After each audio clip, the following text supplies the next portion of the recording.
Dottore Cacciatore, nuovo appuntamento, giornata agrigentina di medicina interna di lungodegenza post-acusia.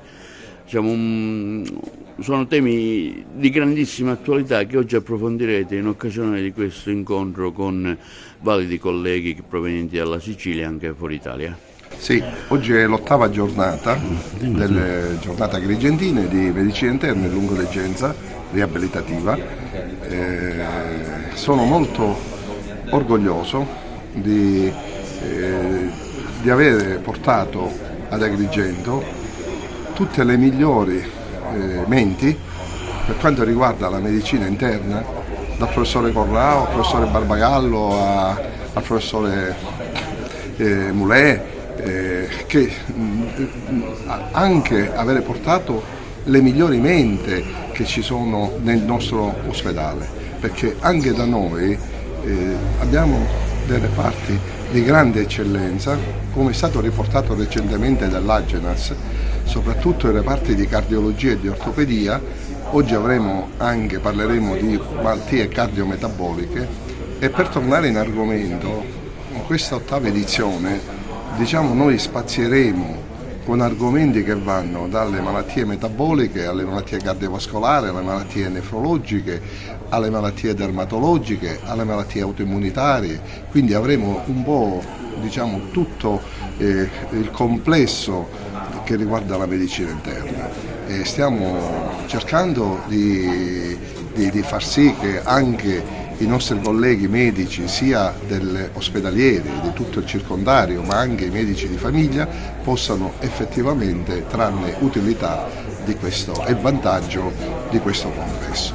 Come dicevo, è l'8ª edizione e ne sono particolarmente orgoglioso, perché organizzare un convegno non è facile, soprattutto di questi tempi, e anche con gli impegni che purtroppo, anzi benevolmente ho io in questo momento come direttore sanitario e come anche capo dipartimento della ASP di Agrigento.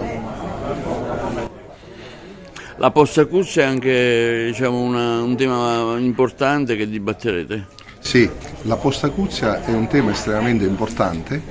Noi parleremo di tutte quelle che sono le patologie post-acuzie, e in particolare ci soffermeremo soprattutto su quelle che sono le complicanze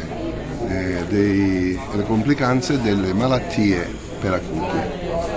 Ci soffermeremo sulle disfagie, ci soffermeremo su quella che è la denutrizione.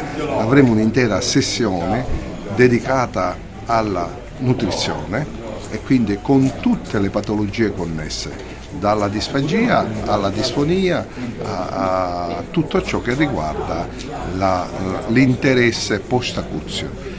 Devo dire anche che il futuro, secondo me, è nella cronicità, perché gli ospedali devono avere solo pazienti per acuti, solo pazienti che in emergenza urgenza, mentre l'intenzione da parte del Ministero, ma anche da parte della Regione, è quella di spostare tutto nel territorio. Far funzionare bene il territorio significa dare salute alla gente.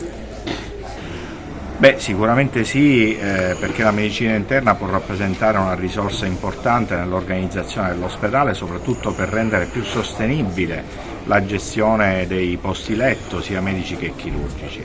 Io parlerò in particolare di diabete e obesità, due cronicità che sono fortemente associate. Anzi, il fenotipo clinico, la caratteristica clinica frequente nei nostri pazienti diabetici è proprio la classica pancia, no? Quella che noi definiamo obesità viscero-addominale.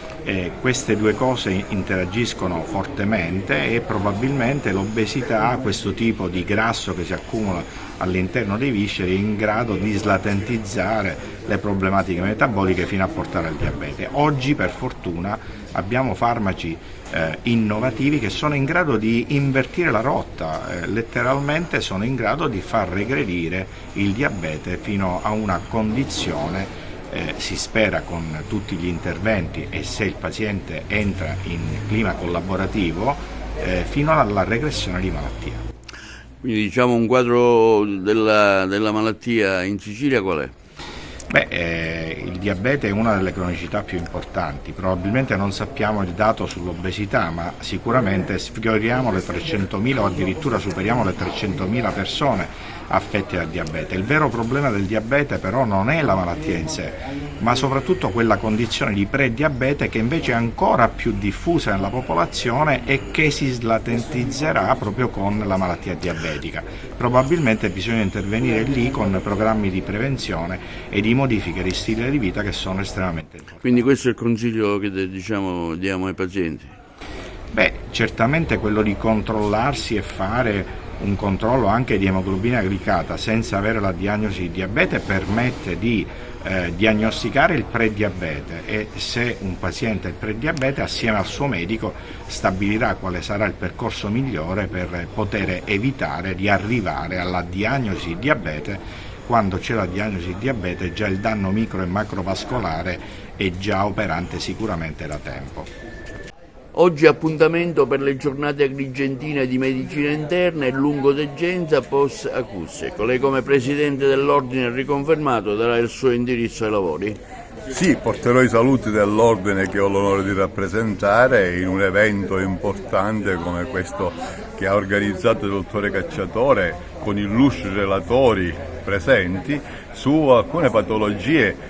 Credo, più che giornate agrigentine, dovremmo fare le settimane agrigentine per le patologie di cui oggi e domani ci interesseremo. Tutte patologie croniche, dalle broncopatie alle cardiopatie, alle malattie reumatiche, al post-acuzie, cioè tutto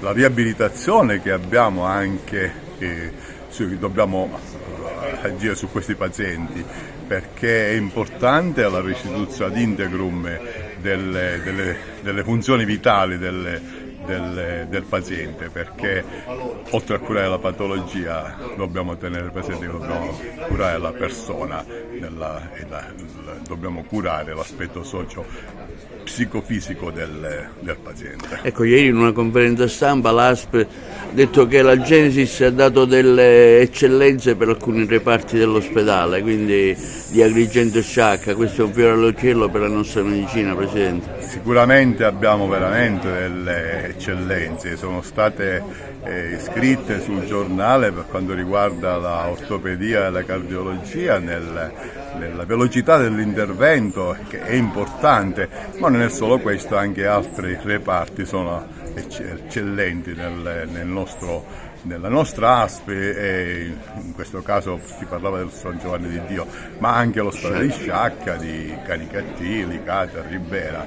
Abbiamo delle eccellenze sicuramente e dobbiamo continuare ancora a migliorare sempre, perché migliorare si può.